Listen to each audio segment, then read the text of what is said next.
Hello there everybody, Sam's Trains here, welcome back to the railway and welcome to another review. Today I'm going to be looking at another American steam locomotive.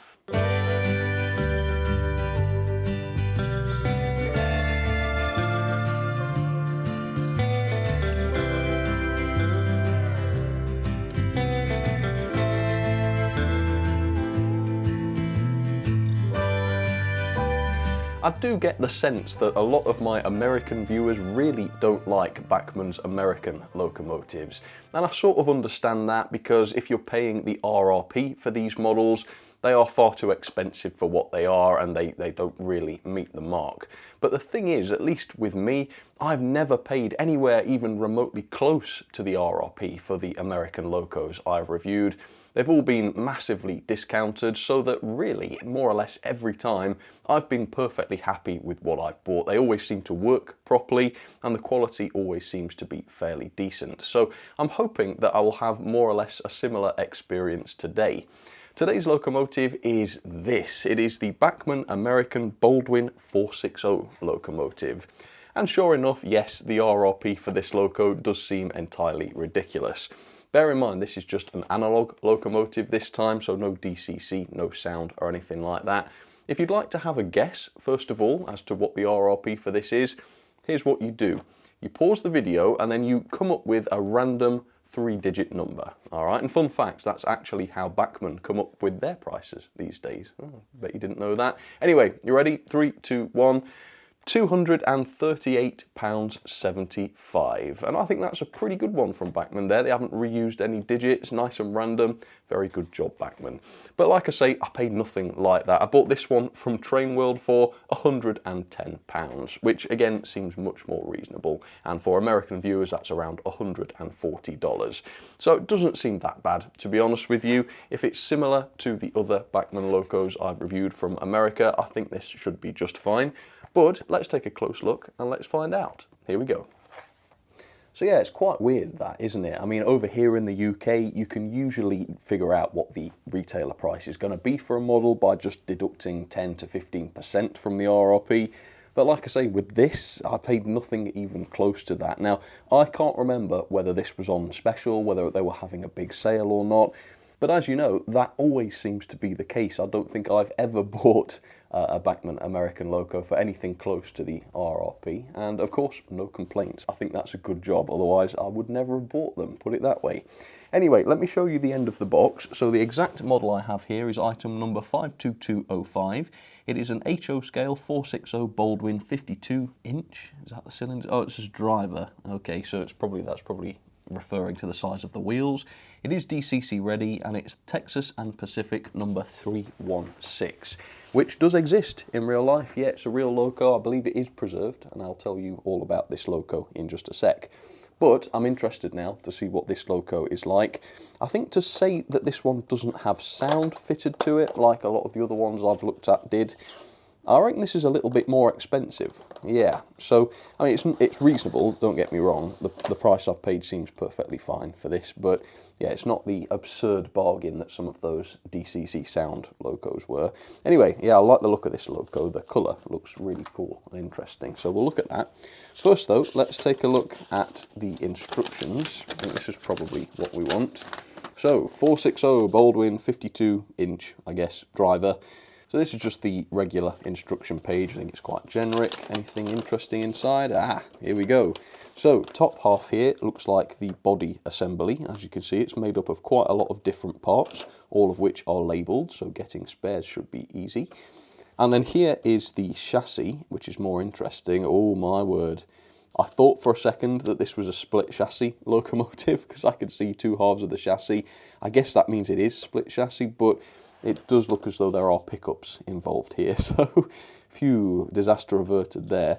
And then if we look at the motor, it looks like one of the fairly typical looking Bachmann motors, although there is what looks like a flywheel there, which is pretty nice. So, you know, hopefully I've paid a little bit more than I usually do for this loco. Hopefully that will be reflected in the quality of the model and such.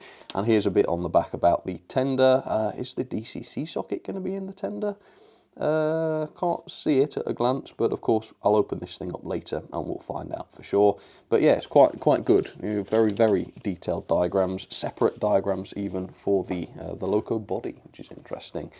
Now what's this thing I've got here?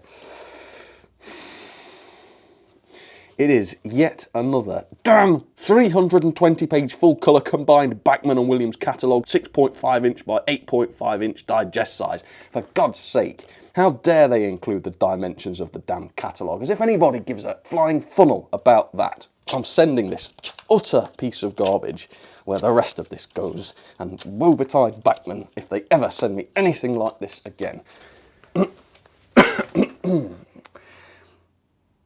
Anyway, let's open up this clamshell packaging and take a look at the loco within. Oh, this thing is absolutely awesome, isn't it?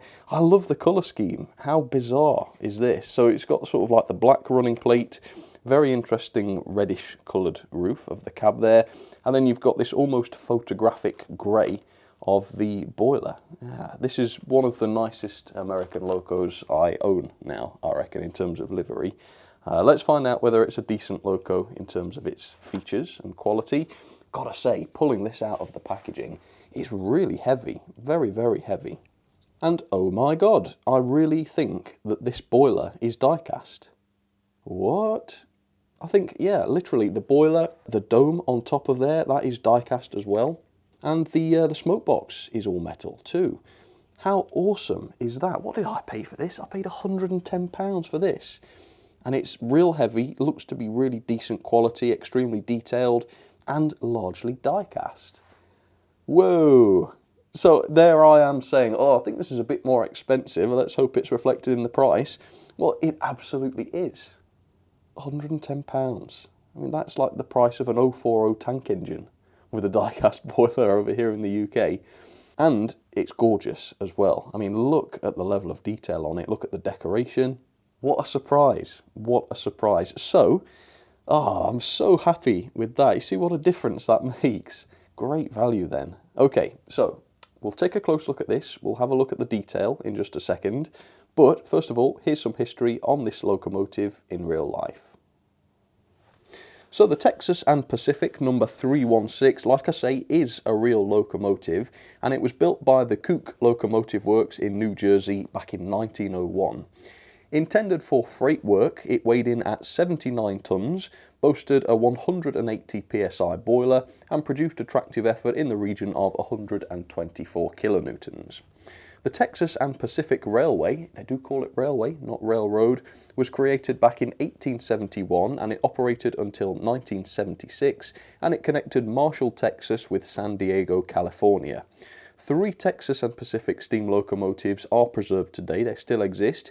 There's a 282 number 400, a 210-4, which sounds very interesting, I'd love to see that, number 610, and of course this example, a 460, which is the oldest, and it's also the only one, I believe, that is still in operation today. So there she is, up close and personal for you, the Bachmann Baldwin 10-wheeler. And this thing is absolutely awesome. I think definitely the best loco I've seen this year from that sort of price point. Absolutely awesome. So, to clarify, the boiler here is die-cast, and look at the finish as a result of that as well. Great satin sheen to it, looks real quality. A lot of the details on the boiler are also part of that die-cast, which obviously contribute a lot to the weight. Same thing is true of the smoke box, nice metal smoke box. And of course this is all in addition to presumably a die-cast chassis, and a lot of the details on the chassis are also made of metal. You've got this, what I assume is the cylinder that operates the brakes. Yeah, that is a metal part, just as it would be in real life, of course. The running plate of the loco is, I believe, plastic, but it's one of the few components that actually is plastic. And get this, even the sole bar of the tender is a die-cast piece. So there's obviously a real intent here to create a quality loco, very much so. And because of all the metal, the loco weighs in at 283 grams. And bearing in mind that this is quite a small, bony looking loco, that's quite a lot. It's more than the Hornby Hogwarts Castle locomotive, which is obviously a much larger 460, and it's even more than the Hornby Q6, which again is a larger freight locomotive. So the die-cast has really done this locomotive proud. The quality on the whole is really quite high, but it's not sort of a super premium loco, because if you look at the boiler, a lot of the detailing on here is just a part of the boiler and it's been separately painted, and unfortunately there are some spots of paint that have gone askew, which obviously wouldn't have been the case if those parts had been separately fitted. For £110, is what I paid. That is absolutely fine. It's probably what you'd expect, but it is quite amusing given the RRP of £238.75. Yeah, come on Bachmann, let's get real. Nobody is going to believe that this loco is worth that kind of money, but for 110, yeah, it's absolutely fine. So let's take a look at the decoration. I love the colour of the boiler. The smoke box has got this quite interesting metallic paint to it.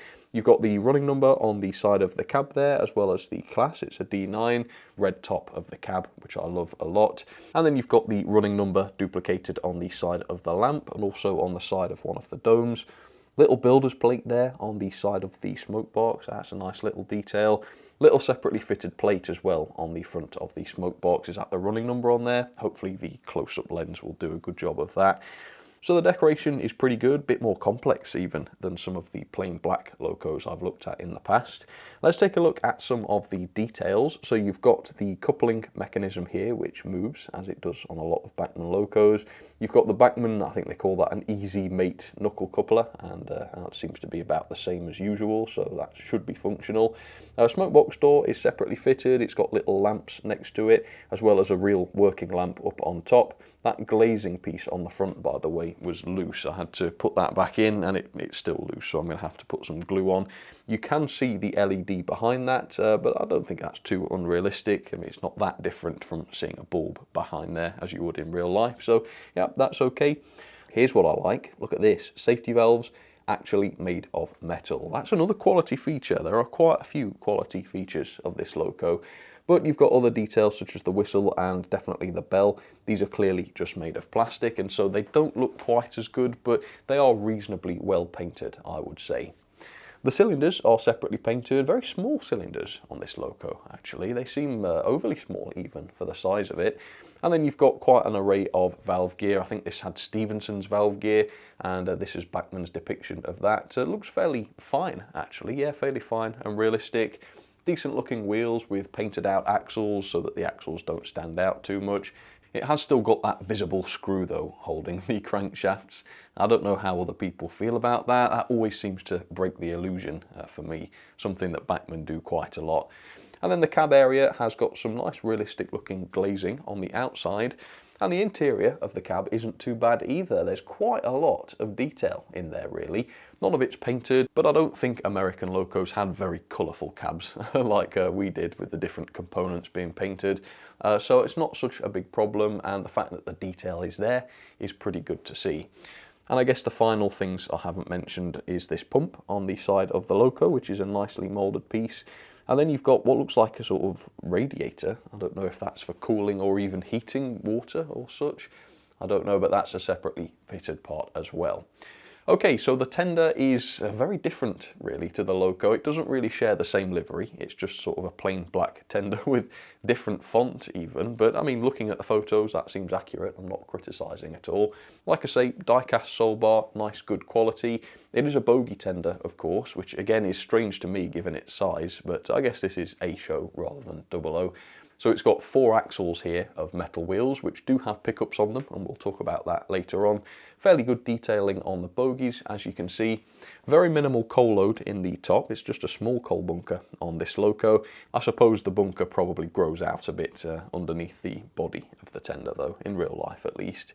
And then around the back you've got separately fitted ladder, the running number, another one of those coupling mechanisms, as well as the Bachmann knuckle coupler on the back.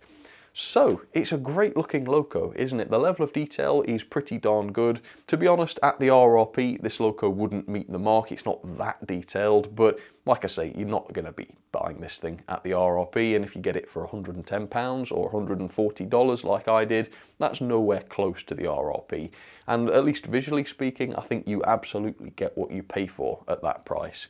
So very, very impressed so far, but how is the mechanism? Does the mechanism match the loco's exterior in terms of quality, and is the performance going to be good? Well, those are things we need to find out, so let's take a look.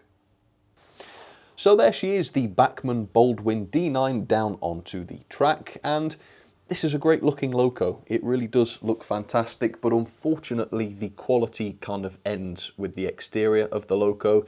The mechanism I found inside this isn't the greatest quality, unfortunately, and I've already filmed the performance test, the initial testing, and that does seem to show through in the performance too, so that's a great shame.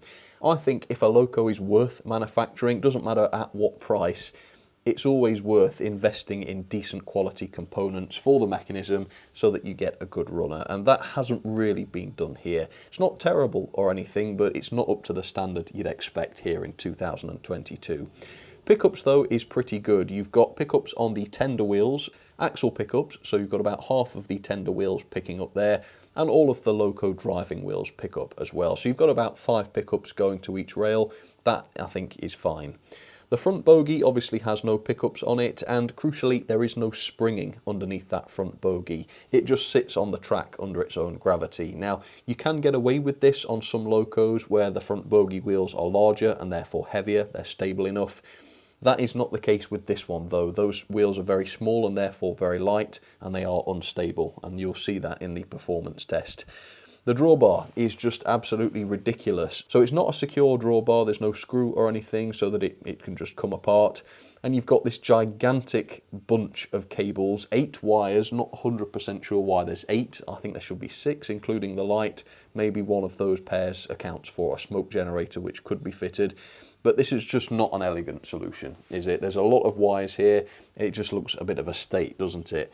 Anyway, the base keeper plate is held in place with 2 screws, and the pickups themselves are hardwired into place, but they are hardwired from the back so that you can pivot the base away for servicing and maintenance. So accessibility is not really a problem with this.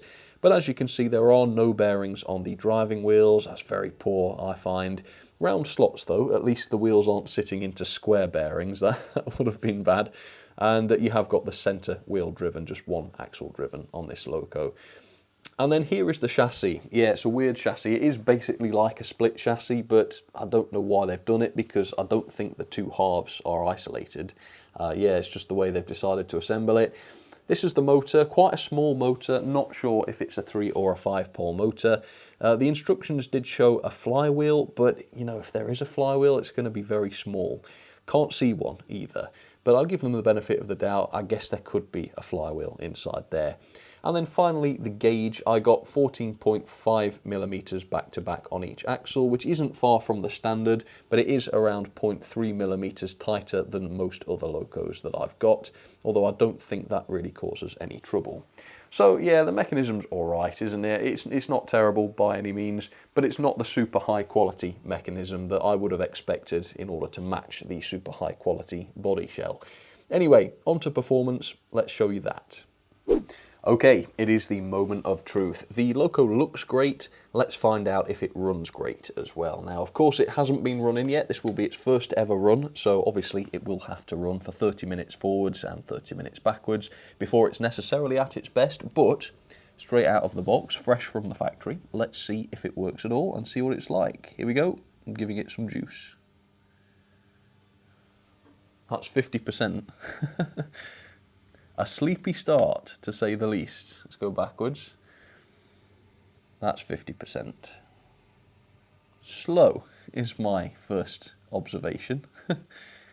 Hopefully it's intended to be that slow. If there's plenty of torque there, and there isn't really, well, I suppose it's still turning its wheels, so it could be worse. It doesn't seem mightily powerful, I've got to say. But then again, you know, it's a freight locomotive, so as long as its lack of torque isn't a problem, then I don't necessarily have an issue with the speed. And it's very possible that it will speed up a little bit as it warms up and runs in. Let's see what the top speed is like. I'll run it past at full speed for you. Yeah, I mean, that's probably more like what I would expect at 50 speed. But again, you know, it's a freight loco, it's probably fair enough. Although already it does seem to be speeding up.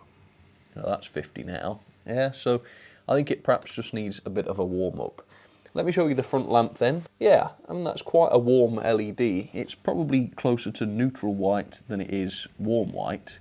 But overall, yeah, I think that's pretty good. Definitely better than cool white, isn't it? Without a doubt. So it's looking all right. Let's see what the crawl is like before the running in is undertaken. So I'm just going to ease it up slowly. This ought to be quite telling, didn't it? Still easing it up. Oh, there we go. Got some movement. Okay, so I don't know, is it just underpowered then? Because the fact that it runs slow suggests that it's been geared for torque and low speed. And yet, obviously, this is not the greatest crawl. I mean, it's not bad actually, but it is cogging a little bit, and it does sort of stop. And that's probably about as slow as it can go. You know, no, it's not bad. That's not bad. We've seen better, but it's certainly not terrible to say it's not been run in. So yeah, interesting, very interesting. I suppose then I ought to find out how this handles the track. So let's set it to 50 speed and send it off around the layout. So I don't know whether it's because our British locos have been a bit too fast of late, but it does seem as though the last few American locos I've looked at have been the opposite, quite slow. But that wasn't too bad. It has sped up now that it's off those curves. So I'm not overly impressed with the torque of this loco, but it does seem to be working. It does seem to be fairly smooth. I just hope that the slow speed is intentional and not because of some sort of weakness. But only time will tell. I will let this run in. Luckily, it's staying on the track, it's handling the curves and such, it's going up the incline. Some of the American locos I've got are a little bit unstable, particularly ones with bogies. I don't know if it's just the small HO wheels. Sometimes they can be a little bit unstable, but this one seems to be okay. So overall, pretty pleased. Ideally, the loco will speed up a bit and develop a bit more torque as it runs in. And if it does, then I think this is going to be a good performer. But we'll see. I'll catch you again after this has run in. Okay folks, that is running in complete, and the good news is that yeah, it does seem to be a little bit faster now. This is 50% speed, seems to be a little bit less sluggish, doesn't it? The bad news is though, that did not go without a hitch. I had several derailments. In fact, every few minutes the loco was derailing on different parts of the layout. And guess what? Yeah, it is the front bogie that is the culprit. No springing under those front bogie wheels, just makes them unstable. Now, to be absolutely clear, my layout is an imperfect layout. The track is not brilliantly laid. If your layout is properly put together and it's got very well laid track, then there's every chance that this loco will work just fine for you. However, I have a lot of locos and the vast majority of them work absolutely fine on this very setup. So the fact that this loco is derailing quite consistently tells me that this loco is more sensitive to track work at best. And like I say, every couple of laps this thing is derailing. So yeah, it's annoying. I've tried loosening the screw on the front bogie, it's not really helping. So I might have to try and see if I can fit a spring to there at some point and see if that helps. The torque and the tractive effort don't seem that great. This comes in at 0.26 newtons, which translates to only around 18 coaches on straight and level track. That is less than I would expect of a loco of this weight. However, I mean, the torque doesn't seem as bad as it did. If I hit this with 50% speed, it is kind of able to turn its wheels. I mean, if I lift the drivers off the track, it goes much, much faster, which tells me that there's not a great amount of torque in that motor. But it's not as bad as I thought it was, and running in has certainly improved it. So, to test the loco on the layout with some rolling stock, I've set out some American wagons, a bit of a variety, not too many there, because of course this loco is not a great hauler. Let's go and couple to them, and I guess I'm going to get pretty annoyed pretty quickly when this thing starts derailing again, because I haven't done anything to fix the front bogie yet. I'm not going to go too hard on this loco for its derailing because, again, my layout isn't the greatest. But the fact is, most locos are fine on it. I can't express that enough. I don't think I've had any other loco this year that I've reviewed that has derailed. And it does happen to be the Bachmann American locos that do a lot of the derailing. I'm sure we've had this before. I'm going to try it a little slower. That's at about 45 speed. Hopefully that will make things a bit more stable. We'll see. I'm sick of it derailing, frankly. Anyway, today's theme is 460 locos, so here's another American one. Look how lively this is. Yeah, I mean, this has got serious torque to it. If I put my fingers in front of this and set it at 50 speed, it just can't wait to get going. Look at that. So this is a Rivarossi loco. This is more kind of what I'd expect. And this has got some, I think, European wagons because it's got a European coupling. So yeah, go figure. And I can't find any more 10-wheelers, so I've had to put a British 10-wheeler on. And this is the Hornby Patriot, which is one of my nicer finds of late. Ooh. Again, this one's quite lively as well. Fair bit of torque here too. So yeah, let's get this going and let's go and see how the Baldwin 460 is getting on. Go on then, let's get this over with.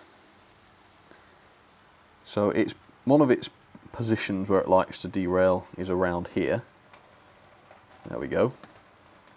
Look, front bogey. Only does it about half the time though. I guess I should rescue it, shouldn't I? So yeah, it's just really annoying. I mean, there is a reason why so many manufacturers put a spring underneath a front bogey like that. And it just keeps it on the track, makes sure that it doesn't bounce around on curves or slightly badly laid track. And it does work for the most part. So it's just, it seems like it should have been a no-brainer. A small, lightweight front bogey like that just needs a little bit of extra weight on it to keep it on the track. But that wasn't to be. But besides that, looking beyond it, if you can, it's a decent enough runner now. Running in does seem to have improved it. It's not as sluggish as it was.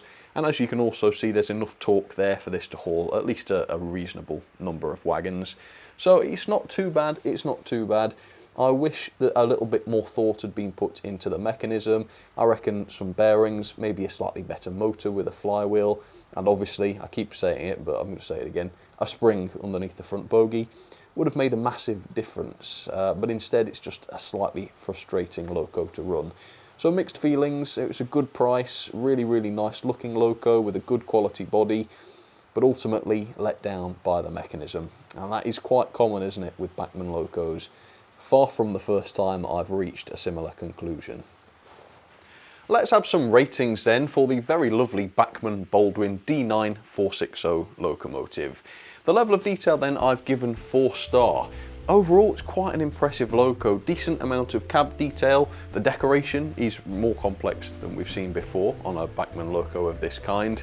And it's got a good number of separately fitted parts, including the real metal safety valves, which I thought were great, and quite a lot of other metal detailings as well. There is some detail though that is just a part of the moulding, a lot of the pipework on the boiler, and that didn't look that convincing. It was quite flat, the moulding, and because they were separately painted, paintwork wasn't that accurate either. So it loses a star for that, but yep, level of detail okay.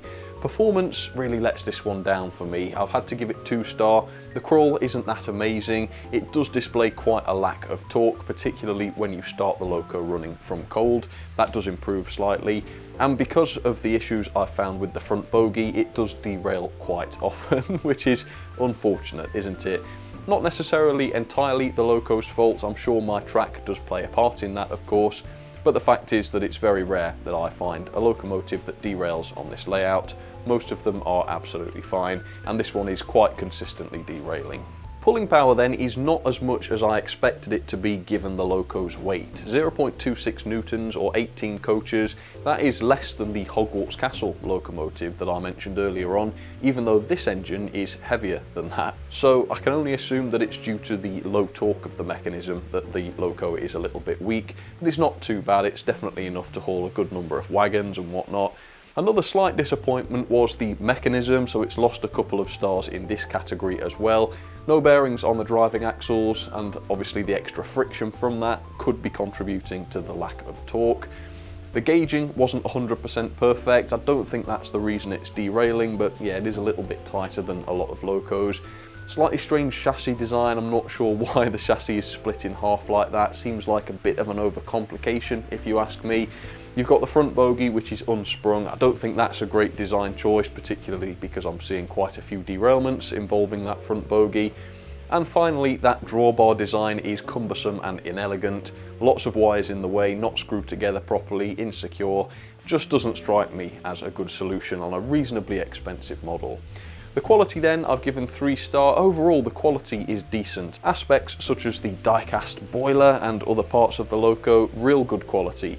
The build quality is not bad either, but there were a few paint spots here and there on the body. The mechanism quality leaves quite a bit to be desired as well, so it has lost a couple of stars there. Value for money then, I think the RRP of £238.75 is utterly ridiculous for this. For that money, it should have had a lot more features and a lot better quality. However, the price I paid was £110, much more like it. Still not quite acceptable that we've got the issues that we have at that price, but it's certainly a better price. So I've taken both prices into account and given it 3.5 star on value. Overall then, that is 6.33 out of 10. Let's pop that into the logbook, and there it is, yeah, towards the bottom, unfortunately, 19th place, above the EFE Class 35 and below the Hornby Hogwarts Express train set. Better mechanism and better performance. This would have been a much better loco. I would have been able to give it better mechanism and performance scores, and also better value scores. So it's that cheap mechanism that has let this one down. Well folks, that will just about do it for this review. Yeah, I'm disappointed that I couldn't be more positive, because, you know, if this had have been a faultless runner, it would have been a very, very great loco, wouldn't it? I could have wholeheartedly recommended it. Unfortunately, I can't do that because of the way it runs, but if you find one for a good price and you've got a good layout, the curves are not particularly tight, it's all nice and level, and even your most sensitive locos are absolutely fine on it, then you're probably going to be okay. Obviously, I'm not 100% sure that you will be, I can't guarantee it, but I think you probably will be. But if you're a bit like me, you've not got the greatest layout, if you're more interested in locos than you are layouts, then this might not be one for you, because it's a bit more trouble than it's worth at the moment. But a nice looking loco, that's definitely true. It didn't cost the earth, so I'm not as mad about this as I have been in the past. At least it's not a complete rip-off. It's been fun, and I suppose when I get some time to attend to that front bogie, this might eventually become a loco that I can enjoy a bit more if it, you know, gets around the track without derailing. It doesn't seem like too much to ask for. So we'll see what the future holds on that. But I will leave this video here. Thank you very much for watching. Comment down below and let me know what you think about this. Have you got one? Have you experienced any of the same problems? Have you not? Have you never had an issue with it? Do let me know. But for now, thanks for watching, and I'll catch you on the next video. Alright, cheers everybody.